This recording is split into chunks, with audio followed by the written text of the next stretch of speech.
বাংলাদেশ এবং বাংলাদেশের বাইরে যারা এই মুহূর্তে চ্যানেল আই দেখছেন তাদেরকে ক্রেডিট অ্যান্ড ডেভেলপমেন্ট ফোরাম সিডিএফের পক্ষ থেকে সাদর আমন্ত্রণ। সিডিএফ বাংলাদেশে ক্ষুদ্র অর্থায়ন সেবা প্রদানকারী প্রতিষ্ঠানসমূহের একটি ফোরাম, একটি অ্যাসোসিয়েশন। ক্ষুদ্র অর্থায়ন সংস্থাসমূহের জনবলের দক্ষতা উন্নয়ন, সেক্টরের পক্ষে লবিং অ্যাডভোকেসি, গবেষণা পরিচালনা, তথ্য সংগ্রহ বিনিময়, সদস্যদের জন্য তহবিলের অন্বেষণ এবং সংস্থান করা ইত্যাদি উদ্দেশ্যে 1992 সালে সিডিএফ প্রতিষ্ঠা লাভ করে। সিডিএফের 31 বছর পূর্তি উপলক্ষে অন্তর্ভুক্তিমূলক উন্নয়নে MFI শীর্ষক একটি ধারাবাহিক আলোচনা চ্যানেল আই সম্প্রচার করছে। এই ধারাবাহিকের আজকের তথা 16তম পর্বটি ক্ষুদ্র অর্থায়ন প্রতিষ্ঠান প্রয়াস মানবিক উন্নয়ন সোসাইটির সৌজন্যে প্রচারিত হচ্ছে। আজকের আয়োজনে আমার ডান দিকে আছেন প্রায় 3 দশক ধরে সাংবাদিক পেশায় নিয়োজিত জনাব সাজ্জাদ আলম খান তপু। তিনি যমুনা টেলিভিশনের বিজনেস এডিটরের দায়িত্বে আছেন, বিভিন্ন সাংবাদিক ফোরামের নেতৃত্ব দিয়েছেন, বর্তমানে ঢাকা সাংবাদিক ইউনিয়নের সভাপতি। আর বাম দিকে আছেন ক্ষুদ্র অর্থায়ন প্রতিষ্ঠান প্রয়াস মানবিক উন্নয়ন সোসাইটির প্রতিষ্ঠাতা ও নির্বাহী পরিচালক জনাব মোহাম্মদ হাসিব হোসেন। আজকের আলোচনায় অংশগ্রহণের জন্য আপনাদের স্বাগত জানাচ্ছি। আপনি অর্থনীতিতে স্নাতকোত্তর এবং বাংলাদেশ অর্থনীতি সমিতির আজীবন সদস্য, আইনে স্নাতক, ক্ষুদ্র অর্থায়নের উপর ডিপ্লোমা করেছেন আপনি, 2টি ক্ষুদ্র অর্থায়ন সংস্থার নির্বাহী পরিষদের সদস্য আপনি।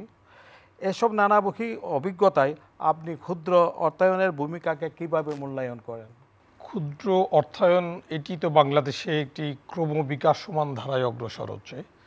বাংলাদেশে যারা ক্ষুদ্র অর্থায়ন নিয়ে কাজ করেন, গবেষণা করেন, মাঠে ময়দানে প্রয়োগ করেন, সেগুলোই কিন্তু আসলে বিশ্বব্যাপী এটি নিয়ে সমাদৃত মডেল বটে আর কি। আমাদের নানামুখী মডেল রয়েছে।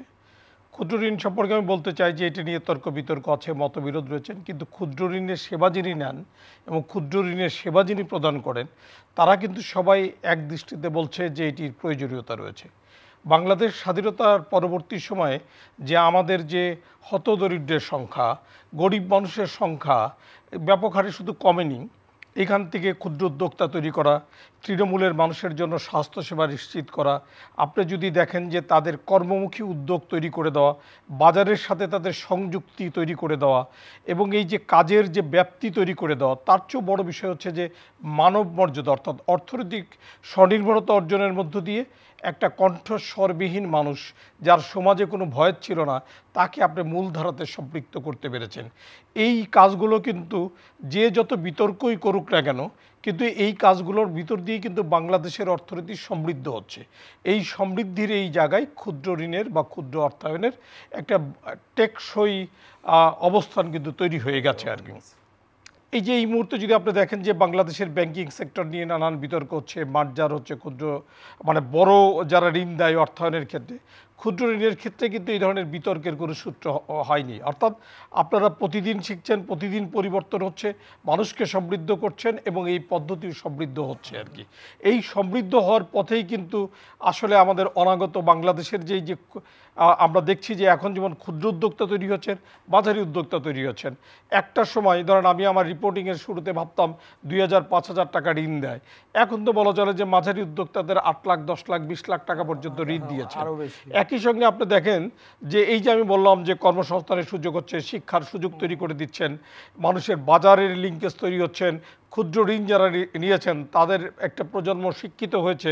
এই সমস্ত ক্ষুদ্র ঋণের অর্থায়নে যারা নিজেদেরকে সমৃদ্ধ করেছেন, বাংলাদেশের অর্থনীতিকে ধাক্কা দিয়ে উপরে তোলার চেষ্টা করছেন, সেই কাজগুলো যারা করছেন তারা কিন্তু তার সুফল পাচ্ছেন। আমরা আবার আসতেছি আপনার কাছে, আরও শুনবো আপনি কি উদ্দেশ্যে ও প্রেরণায় দেশের প্রত্যন্ত অঞ্চল চাঁপাইনবাবগঞ্জে আপনি ক্ষুদ্র অর্থায়ন সংস্থা প্রয়াস মানবিক উন্নয়ন সোসাইটি প্রতিষ্ঠা করেছেন? কি আপনার প্রেরণাটা কী ছিল? 1988 সালে গোটা বাংলাদেশে একটা বন্যা হয়। সেই সময় ঢাকাও কিন্তু ডুবে গিয়েছিল। তখন আমি বিশ্ববিদ্যালয়ের ছাত্র। আমাদের চাঁপাইনবাবগঞ্জ পুরোটাই ডুবে গিয়েছিল, বরেন্দ্র অঞ্চল বাদে সব জায়গা ডুবে গিয়েছিল। তখন বিশ্ববিদ্যালয় বন্ধ হয়েছে। আমরা গ্রামে গিয়ে মানুষের কাছ থেকে অর্থ সংগ্রহ করে পুরনো কাপড় সংগ্রহ করে, খাদ্য সংগ্রহ করে কিন্তু আমরা মানুষের পাশে দাঁড়ানোর চেষ্টা করেছি। 2002 সাল পর্যন্ত প্রায় প্রতি বছরই কিন্তু চাঁপাইনবাবগঞ্জে বন্যা হতো, প্রতি বছর বন্যা হতো, এবং আমাদের যেখানে প্রয়াসের জন্ম সেই বেলেপুকুরে সেই বন্যার পানি আঘাত করতো আর কি। তখন আমরা ভেলাও ব্যবহার করেছি। তো এই জায়গা থেকে আমাদের কাছে মনে হয়েছে যে মানুষের পাশে দাঁড়ানোর সুযোগ আছে এবং মানুষের পাশে দাঁড়ানোর মতো উদ্যোগ আমরা নিতে পারবো। এই কনফিডেন্টটা ডেভেলপ হয়েছে 88 থেকে। পরে 1993 সালে যখন আমরা ইউনিভার্সিটি থেকে বের হয়েছি, তখন মনে হয়েছে যে এই প্রতিষ্ঠানটা একটা সাংগঠনিক রূপ দেওয়া দরকার, যেটা জনস্বার্থে কাজে লাগানো যাবে। 1993 সালের 19 ডিসেম্বর তখন আমরা কিছু সমমনা তরুণ একসাথে বসে এটাকে আবার ওই সাংগঠনিক রূপ দিই জনস্বার্থে এবং বিভিন্ন ইস্যুভিত্তিক কাজে চাঁপাইনবাবগঞ্জকে এগিয়ে নিয়ে যাওয়ার জন্য। কিন্তু পরবর্তী পর্যায়ে যেটা ঘটেছে যে শুধু চাঁপাইনবাবগঞ্জ তো বাংলাদেশের অংশ না, সব জায়গায় কাজ করার একটা সুযোগ তৈরি হয়েছে। এখন আমরা চাঁপাইনবাবগঞ্জের পাশাপাশি রাজশাহী বিভাগের প্রত্যেকটা জেলাতেই কাজ করছি আমরা। ইভেন আমাদের সাংগঠনিক যে ম্যান্ডেট, সেই ম্যান্ডেট অনুযায়ী বাংলাদেশের বিভিন্ন প্রান্তে কাজ করতে পারবো। একজন সাংবাদিকের চোখে আপনি বাংলাদেশে উদ্ভাবিত ক্ষুদ্রায়ন ব্যবস্থাকে কিভাবে মূল্যায়ন করেন? যে বাংলাদেশকে এখন বলা হচ্ছে বিশ্বব্যাপী ক্যাম্পেইন হচ্ছে যে আমরা চাকরি দিতে চাই, মানে চাকরি করতে চাই না, জব সিকার হিসাবে যে তৈরি হচ্ছে, এই যে বিশ্বব্যাপী যে ক্যাম্পেইনের যে অংশ, সেই জায়গাতে দেখেন যে বাংলাদেশের কিন্তু অভূতপূর্ব একটা সাফল্যের জায়গা রয়েছে। ওই ভাই যে অভিজ্ঞতার কথা বলল যে তার বিশ্ববিদ্যালয় জীবনে সাধারণ মানুষের পাশে দাঁড়ানোর যে প্রবণতা, সেই প্রবণতার জায়গা থেকে কিন্তু তিনি ক্ষুদ্র ঋণের কার্যক্রম চাঁপাইনবাবগঞ্জের আশেপাশে বিস্তৃত করতে পেরেছেন। আরেকটি জায়গা যদি আপনি দেখেন যে বাংলাদেশের এই যে একটা অর্থনৈতিক উন্নয়নের মডেল, এই মডেলে আপনারা অনেকেই হয়তো বলে থাকেন যে জামানতবিহীন একটা মডেলের জায়গা। আমি দেখি যে এর ব্যাপ্তি তো অনেক বড়। যে আপনি যদি একটা জিনিস দেখেন যে নিজের অর্থায়নে, অর্থাৎ নিজেদের সংগ্রহীত অর্থায়নের একটি ব্যবস্থাপনার মধ্য দিয়ে সবাইকে জাগিয়ে তোলা সম্ভব। এনজিও সম্পর্কে 70-80 দশকের কী ধারণা ছিল যে বাইরে থেকে টাকা আসছে, দেশ আসছে, খরচ করছি, প্রজেক্ট শেষ হচ্ছে, কে সুফল পেলো না পেলো আসলে যায় না। কিন্তু এই যে নিজের টাকা সংগ্রহ করে নিজেদের ভিতরে ব্যবস্থাপনার মধ্য দিয়ে মানুষকে জাগিয়ে তোলা এবং জাগিয়ে তোলার মধ্য দিয়ে তার শিক্ষা স্বাস্থ্যের উন্নয়নের জায়গাটাকে তৈরি করে দেওয়া, তার স্যানিটেশনের ব্যবস্থাটাকে তৈরি করে দেওয়া, সেই জায়গাগুলোকে তৈরি করে দেওয়ার কিন্তু একটি অভূতপূর্ব অর্জন কিন্তু এই ক্ষুদ্র ঋণ সংস্থাগুলোর মধ্য দিয়েই কিন্তু আসলে তৈরি হয়েছে। এবং বিশ্বব্যাপী দেখেন যে এই যে মানুষ উচ্চশিক্ষা নেয় একটি বাজার বা বিপণন ব্যবস্থার সাথে সম্পৃক্ত করে দেওয়ার জন্য, শিক্ষা দীক্ষায় পিছিয়ে থাকা অসংখ্য নারী যাদেরকে আপনারা বাজারের একটি লিঙ্কেজ তৈরি করতে পেরেছেন, যে এই যে পণ্য তৈরি করছেন সেই পণ্যের জায়গাটাকে। আবার তো মনে হয় যে নগর দরিদ্রদের উন্নয়নের চেয়ে এই যে গ্রামীণ দরিদ্র যারা রয়েছে, হতদরিদ্র যারা একেবারে শিক্ষার আলো থেকে বঞ্চিত ছিল, তাদেরকেই তো আপনারা মূল পথে মূল স্রোতে যুক্ত হয়েছে, যদিও 2-3 জেনারেশনের মধ্য দিয়ে এটির ব্যাপ্তি এখন অনেক বড় আর কি। কোভিড-19, রাশিয়া ইউক্রেন যুদ্ধ এবং হামাস ইসরায়েল যুদ্ধ থেকে সৃষ্ট ক্ষুদ্র অর্থায়ন সেক্টরের বর্তমান চ্যালেঞ্জসমূহ যথা তহবিল সংকট, সার্ভিস চার্জের হার যৌক্তিকরণের নামে হ্রাসকরণের চেষ্টা, সঞ্চয়কে অবাধ না করা, রেগুলেটরি বাধাসমূহ ইত্যাদি সম্পর্কে একজন ক্ষুদ্র অর্থায়ন প্র্যাকটিশনার হিসাবে আপনি যদি আলোকপাত করতেন। কোভিড-19 গোটা পৃথিবীকেই নাড়া দিয়েছে নতুনভাবে। এই জেনারেশন বা এই সময়ের মানুষগুলো নতুনভাবে একটা মহামারীকে মোকাবেলা করেছে। বাংলাদেশেও এর বাইরে না, এবং বাংলাদেশ সফলভাবেই সেটাকে মোকাবেলা করেছে। কোভিড-19 শুরু হওয়ার সময় আমরা ভেবেছিলাম যে আসলে আমাদের ভবিষ্যৎটা কী হবে। 2 মাসে আমরা কোনো কাজ করিনি, অথচ আমরা মানুষের পাশে দাঁড়ানোর চেষ্টা করেছি আমাদের ঘরের বাইরে আসার সুযোগ পাওয়ার সাথে সাথে। ইউক্রেন রাশিয়ার যে যুদ্ধ বা সেইটা যতটা আমাদেরকে ইফেক্ট করেছে, মাঠ পর্যায়ে কোভিড-19 এক ধরনের ইফেক্ট করেছে, তবে অর্থনৈতিকভাবে বেশি ইফেক্ট করেছে আমাদেরকে রাশিয়া ইউক্রেন যুদ্ধ। এবং এর মধ্য দিয়ে যে মুদ্রাস্ফীতির যে জায়গাটা তৈরি হয়েছে, বাণিজ্যিক যে বিষয়গুলোতে এমবার্গো আসছে, যার ফলে যে অর্থনৈতিক যে মন্দা প্রক্রিয়া বিশ্বময় তৈরি হয়েছে, সেইটা বেশি আমাদের মাঠকে আঘাত করেছে বলে আমাদের কাছে মনে হয়েছে আর কি। সেই আঘাতটা বেশি আমাদেরকে পীড়া দিচ্ছে এখনও। আমরা বর্তমানে কি দেখছি, ব্যাংকগুলো আমাদেরকে 13.5% 14%-এ অর্থ সরবরাহ করছে। কিন্তু আমরা মাঠ পর্যায়ে কি দেখছি, রেগুলেটরি অথরিটি বলছে যে তুমি 24%-এর উপরে যাবে না।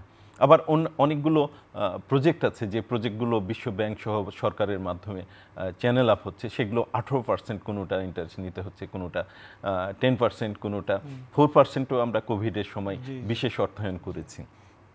তাহলে পকেট থেকে তো দেওয়ার সুযোগ নাই। তো সেই জায়গায় একটা আমরা সমস্যায় পড়েছি আর কি। ব্যাংকগুলো সুদের হার বাড়িয়ে দিচ্ছে, বাট আমরা মাঠ পর্যায়ে সেটাকে ব্যাংক তো নিজে করে না, ওই যে বাংলাদেশি ব্যাংক থেকে আবার বিভিন্ন আমাদের ইয়াগুলা ব্যাংকগুলা বিভিন্ন সময় বিভিন্ন ধরনের চার্জ করে থাকে। সেটা করে থাকছে, তারা প্রসেস ফি নিচ্ছে, ও অ্যাডভোকেট ফি নিচ্ছে, এই নানামুখী চাপ, এবং তারা 3 মাস পর পর যে ইন্টারেস্টটা ক্যালকুলেট হচ্ছে সেটার উপর আবার ইন্টারেস্ট ক্যালকুলেট করছে, চক্রবৃদ্ধি হারে করছে, যেটা কিন্তু মাঠ পর্যায়ে আমরা করি না, কিন্তু আমাদের অনেকভাবে দুর্নাম নিতে হচ্ছে। মাইক্রো ক্রেডিটে এটা নেই, এটা রেগুলেশন করছে এমআরএ আর কি। একেবারে গ্রাহকদের দ্বার প্রান্তে সেবা প্রদানকারী ক্ষুদ্র অর্থায়ন প্রতিষ্ঠানগুলা দরিদ্র গ্রাহকের কাছ থেকে যে হারে সার্ভিস চার্জ নিচ্ছে বা গ্রহণ করছে তা নিয়ে কোনো মহলে প্রশ্ন তুলছে, যদিও সারা বিশ্বের মধ্যে বাংলাদেশে এর হার সর্বনিম্ন। একজন অর্থনীতিবিদ এবং সাংবাদিকের দৃষ্টিতে বিষয়টি আপনি কিভাবে দেখছেন? ব্যাংক হচ্ছে এক ধরনের আর্থিক প্রতিষ্ঠান, লিজিং কোম্পানি এক ধরনের আর্থিক প্রতিষ্ঠান, বিমা এক ধরনের আর্থিক প্রতিষ্ঠান, এবং এই যে মাইক্রো ফাইন্যান্স যারা করে তারা একটা আর্থিক প্রতিষ্ঠান। এক একটার কিন্তু স্বভাবজাত গুণাবলী রয়েছে বা সেবার ধরন পদ্ধতি অনেক। আপনি সেবা দিচ্ছেন ঘরে পৌঁছে দিয়ে, আমি ব্যাংকে সেবা নিচ্ছি ব্যাংকে যেয়ে আর কি। যেমন ধরেন আপনি ব্যাংকের যদি সার্ভিস চার্জ হয়ে থাকে 13-14%, আপনি লিজিং কোম্পানিতে গেলে এটা 18, 20, 22, 25% মধ্যে আপনি যাচ্ছেন আর কি। এই জায়গাগুলো কিন্তু রয়েছে। আবার ক্ষুদ্র অর্থায়নে আপনি কি করছেন, আপনি তো তাকে শুধুমাত্র টাকা ধার দিচ্ছেন, বিষয়টা তো তা না, তার বাজার তৈরি করার একটা ক্ষেত্রেও কিন্তু বারবারই বলছি যে বাজারটা তৈরি করে দিচ্ছেন, পণ্য কোথায় বিক্রি করবেন আপনি সেটা আপনি তৈরি করে দিচ্ছেন, তাই না? আবার ধরেন যে তাকে স্বাস্থ্য সেবা দিচ্ছেন, তার ছেলে বা পরবর্তী প্রজন্মকে শিক্ষার আলোয় আলোকিত করবার জন্য একটা ক্ষেত্র তৈরি করে দিচ্ছেন, এবং তার যে একটা বিশ্বব্যাপী তার যে চোখ বা উন্মুক্ত করে দেওয়া, এবং সাধারণ মানুষের কাছে তার অর্থনৈতিক শক্তি, অর্থাৎ যে শক্তিতে তিনি দৃঢ়চেতা হতে পারবেন, কথা বলতে পারবেন, নীতি নির্ধারণে ভূমিকা রাখতে পারবেন, সেরকম তো প্রায় 3 কোটি নারীকে তো আপনি আসলে মূল স্রোতে যুক্ত করতে পেরেছেন। তো এই যে অর্থনীতিতে শুধুমাত্র সুদের অঙ্কের হিসাব করে ব্যাংকের সাথে যদি এটা তুলনা করতে চান, আমার কাছে মনে করব যে সেই ক্ষেত্রে আসলে বোঝাপড়ার একটা সংকট রয়েছে। যে আর্থিক প্রতিষ্ঠানের যে ক্যারেক্টার, সেই ক্যারেক্টারটা বিশ্লেষণ করে সেই জায়গাতে তৈরি হতে পারে। বাংলাদেশের অনেক প্রতিষ্ঠানই এখন তথ্য প্রযুক্তির ব্যবহার করছে। তা আমাদের অভিজ্ঞতা কি, বাংলাদেশের অভিজ্ঞতা না, বিশ্বব্যাপী অভিজ্ঞতা হচ্ছে তথ্য প্রযুক্তির ব্যবহার যত বাড়বে তত বেশি সেবার মান বাড়বে এবং সেবা খরচও কম করা যেতে পারে। এখন এই যে প্র্যাকটিসগুলো, এই যে অভ্যাস বা পরীক্ষা বা প্রয়োগ, এগুলো করার মধ্য দিয়ে আপনারা সেই জায়গাটাকে কতটুকু সাশ্রয়ী করতে পারবেন সেটি আপনাদের মুনশিয়ানা এবং দক্ষতার সাথে পরিচয় হবে। কারণ আপনাদের মটো কি, আপনাদের সেবার মূল লক্ষ্যই হচ্ছে উদ্যোক্তা তৈরি করবেন এবং সেই সঙ্গে কাজের সুযোগ তৈরি করে দিবেন, বাংলাদেশের বেকারত্ব হ্রাস করবেন, দারিদ্র্য বিমোচন হবে। এই যে আমরা স্মার্ট বাংলাদেশের কথা বলছি, সেই বাংলাদেশের লক্ষ্য উদ্দেশ্যের সাথে হয়তো নিজেদেরকে সম্পৃক্ত করবেন, নারীদেরকে মানে ক্ষমতায়ন করার মধ্য দিয়ে আসলে মাথা উঁচু করে পথ চলবার এই যে একটা জাতি বিনির্মাণের যে স্বপ্ন, সেই স্বপ্নটাই তো বাস্তবায়ন করতে চান, যে স্বপ্ন 71 সালে আমাদের পূর্বসূরীরা নির্ধারণ করে দিয়েছে। আমরা একটি স্মার্ট বাংলাদেশের স্বপ্ন দেখছি। এটা অর্জনে ডিজিটাল ট্রান্সফরমেশনের কোনো বিকল্প নেই। ক্ষুদ্র অর্থায়ন ব্যবস্থাকে ডিজিটালাইজড করার জন্য ক্ষুদ্র অর্থায়ন সংস্থাগুলো নিবিড় প্রচেষ্টা চালিয়ে যাচ্ছে। এ ব্যাপারে আপনি কি বলেন? বিশ্ব এখন আর্টিফিশিয়াল ইন্টেলিজেন্সের চলে গিয়েছে আর কি। এইটাকে যতটা আমরা ব্যবহার করতে পারবো তত ভালো। আমরা একসময় কি কড়ি দিয়ে লেনদেন করেছি, এখন আমরা কাগজ দিয়ে লেনদেন করছি, কাগজে ছাপানো টাকা দিয়ে।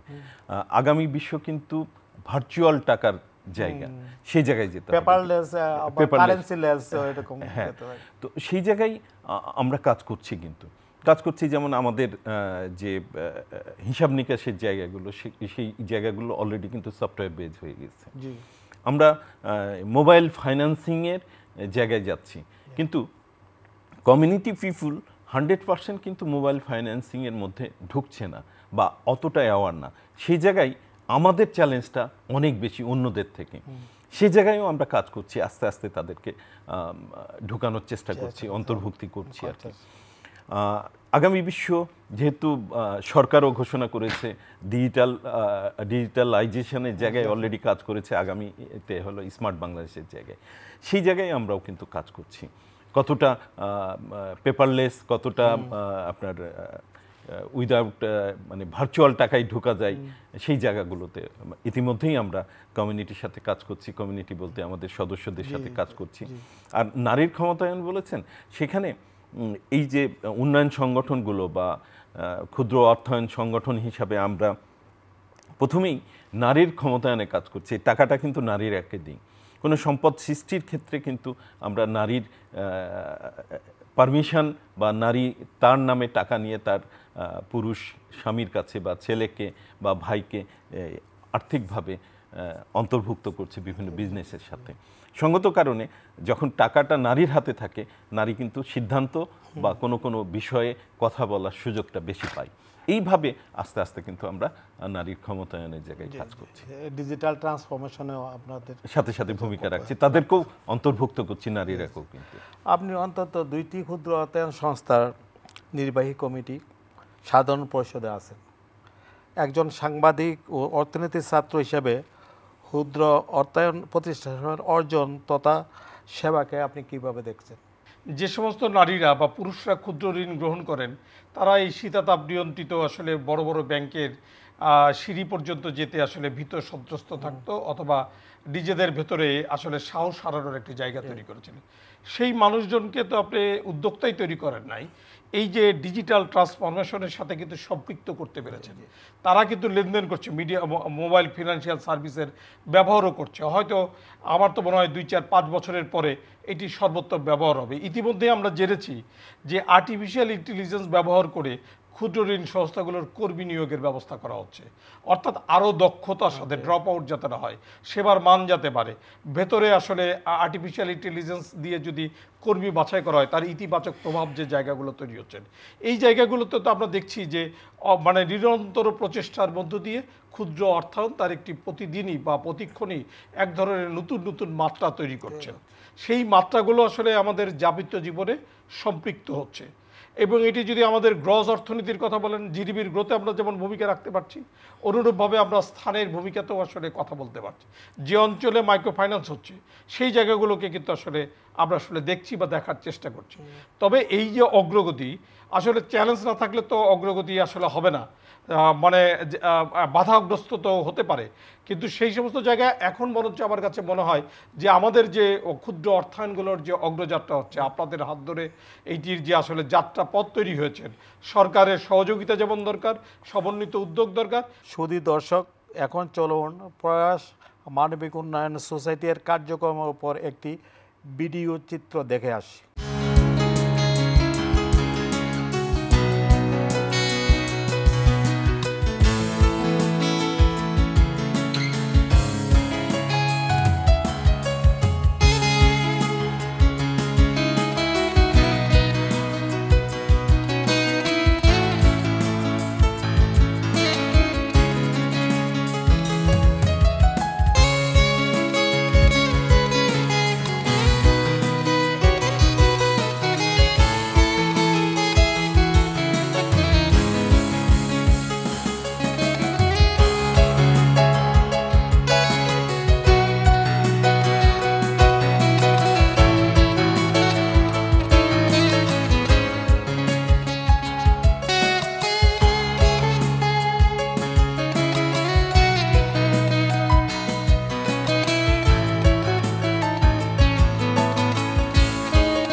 ক্ষুদ্র অর্থায়ন সেবা প্রদানকারী প্রতিষ্ঠানগুলো শুধু ক্ষুদ্র অর্থায়নই নয়, বিভিন্ন ধরনের সামাজিক কাণ্ডেও তারা লিপ্ত আছেন, যেমন জলবায়ু পরিবর্তন, এসডিজি অর্জন, শিক্ষা ও স্বাস্থ্যসেবা, প্রবীণ জনগোষ্ঠীর জীবনমান উন্নয়ন, অনেক অনবদ্য সেবা ক্ষুদ্র অর্থায়ন সংস্থাগুলো প্রদান করে আসছে।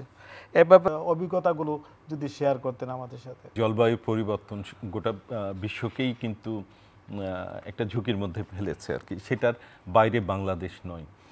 এখন চাঁপাইনবাবগঞ্জের মরুকরণ প্রক্রিয়া বা বরেন্দ্র অঞ্চলের মরুকরণ প্রক্রিয়া, দক্ষিণে আছে হলো সমুদ্রের পানির উচ্চতা বৃদ্ধি, এই জায়গাগুলোতে কাজ হচ্ছে।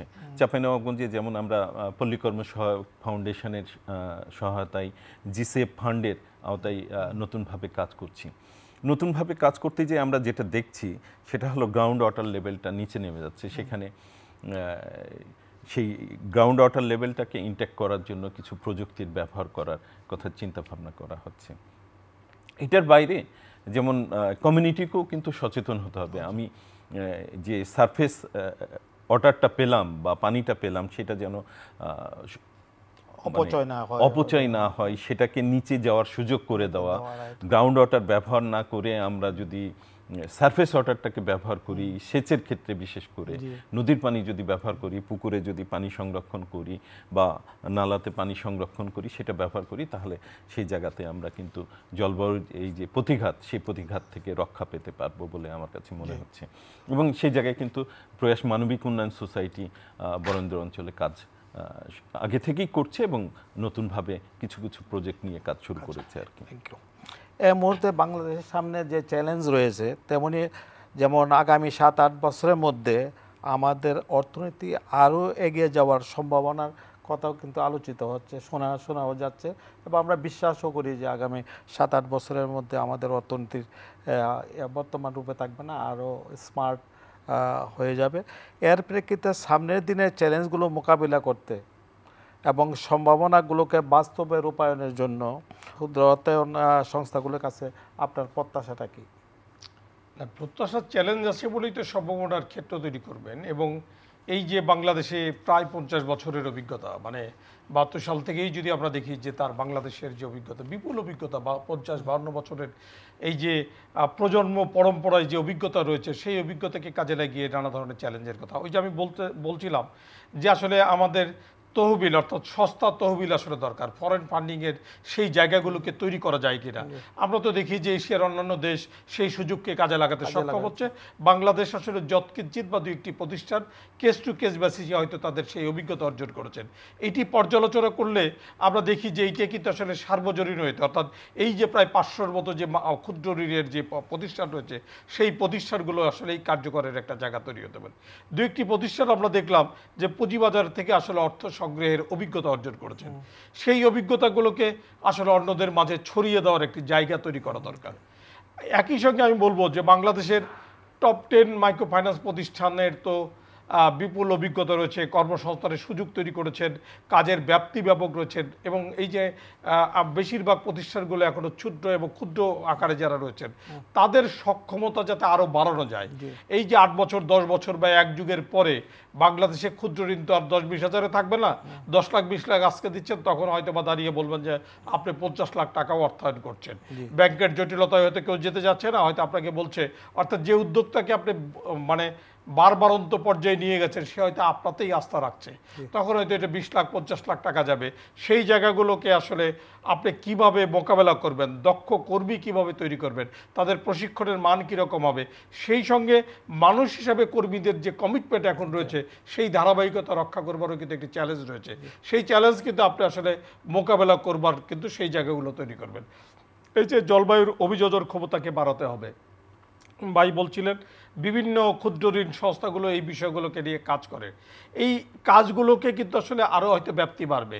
ইতিমধ্যেই কিন্তু আমরা যে সময়টা বাংলাদেশে অতিক্রম করছি, এই যে আসলে এরকম গরমের অভিজ্ঞতা আমাদের খুব বেশি ছিল না, এটিও কিন্তু জলবায়ুর একটি বিরূপ প্রভাবের অংশ। এই জলবায়ু বিরূপ প্রভাব কিন্তু আমরা কোথায় দেখতে পাচ্ছি? কৃষিতে দেখতে পাচ্ছি, মাছ চাষে দেখতে পাচ্ছি, মানুষের উৎপাদনশীলতার উপরে প্রভাব ফেলছে, মানুষের কাজের সুযোগকেও ক্ষেত্র বিশেষে সংকুচিত হয়ে পড়ছে। আর এই জায়গাগুলো থেকে উত্তরণের জন্য, অর্থাৎ সামগ্রিক জীবনযাত্রার একটি ইতিবাচক প্রভাব তৈরি করবার জন্য এই কাজগুলো কিন্তু আসলে মানে খুবই বেশি জরুরি। আরেকটি ব্যাপার আমার কাছে যেটা মনে হয় যে এই যে এখানে তো বিপুল পরিমাণ লোকের কাজের সুযোগ তৈরি করে দিয়েছিলেন, যিনি সেবা নিচ্ছেন তার কথা আমি বলছি না, অর্থাৎ 3 লাখ 4 লাখ 5 লাখ মানুষের কাজের সুযোগও তো প্রত্যক্ষভাবে তৈরি করছেন। এই যে আর্টিফিশিয়াল ইন্টেলিজেন্সের ব্যবহার হচ্ছে, অথবা এমএফএস এর মাধ্যমে আপনি অর্থ লেনদেনের জন্য মানুষকে প্রশিক্ষিত করছেন, উদ্বুদ্ধ করছেন, অভ্যাস গড়ে তুলছেন, সেই জায়গাতে এই যে কিছু কর্মী ছাঁটাই হবে কিনা, অথবা কর্মীদের সেই সংখ্যা বা কাজের সুযোগগুলো অবারিত রাখতে পারবেন কিনা, এগুলো কিন্তু আসলে আপনারা আপনাদের দক্ষতার সাথে এই কাজের ব্যাপ্তি বা সুযোগ তৈরি করবার যে বিষয়, সেই জায়গাগুলোকে দেখবেন। এরই পাশে এই যে আপনি বলছিলেন, ভাইকেও বলছিলেন, ভাইদেরও বিস্তর অভিজ্ঞতা রয়েছে, সেটি হচ্ছে যে সিনিয়র সিটিজেনদের কিন্তু আপনারা সেবা দিতে চাচ্ছেন আর কি। বাংলাদেশের গড় আয়ু এবং অনেক সংস্থা ইতিমধ্যে দিচ্ছে, বাংলাদেশের গড় আয়ু বেড়েছে, আমরা 72+ জায়গাতে আমরা পৌঁছে গেছি আর কি। তো সেই জায়গাগুলোতে আসলে এটাই তো প্রয়োজন। আসলে 60, 65, 70 বছরের মানুষ যেভাবে কর্মসংস্থানে থাকে, আগে হয়তো এরকম ছিল না, এখন তো 72+ মানুষের জন্য আপনাদের যে কাজ করবার যে ধ্যান ধারণা, দৃষ্টিভঙ্গি, অর্থাৎ অর্থনীতির পরতে পরতে আপনাদের যে ফুটপ্রিন্ট রেখে দিতে চান, মানুষকে উদ্বুদ্ধ করতে চান, সেবার মানসিকতা গড়ে তুলতে চান এবং মানবিক মূল্যবোধ সম্পর্কে কর্মী তৈরি করতে চান, সেই জায়গাগুলোকে সমুন্নত রেখে প্রযুক্তির সর্বোত্তম ব্যবহার করা স্মার্ট বাংলাদেশেও কিন্তু বেশ কিছু চ্যালেঞ্জ তৈরি করবে। সম্মানীয় সুধী, আজকের অতিথিদের কাছ থেকে আমরা ক্ষুদ্র অর্থায়ন প্রতিষ্ঠান সমূহের অবদান ও চ্যালেঞ্জ সমূহ সম্পর্কে অনেক মূল্যবান বক্তব্য শুনলাম, জানলাম কিভাবে অন্তর্ভুক্তিমূলক উন্নয়নে এমএফআই সমূহ ভূমিকা রেখে চলেছে। এই বিষয়ে আগামীতে বিশিষ্টজন ক্ষুদ্র অর্থায়নের সাথে সম্পৃক্ত অন্যদের কাছ থেকে আরও শুনব বলে আশা করছি। জনাব সাজ্জাদ আলম খান এবং জনাব মোহাম্মদ হাসিব হোসেন, মূল্যবান সময় ও আলোচনার জন্য আপনাদের নিরন্তর কৃতজ্ঞতা ও ধন্যবাদ জানাচ্ছি। সুধী দর্শক, আজ বিদায় নিচ্ছি। এমএফআইদের কার্যক্রম ও অর্থনীতিতে তাদের অবদানের খানিকটা ধারণা আজকে অনুষ্ঠানের মাধ্যমে আপনাদের সাথে শেয়ার করার চেষ্টা করেছি। আশা করি আপনারা আলোচনাটি উপভোগ করেছেন। আবারও দেখা হবে কিছু কথা নিয়ে অন্য কোনো প্রতিষ্ঠান বিষয়ে। ততদিন ভালো থাকুন এবং সুস্থ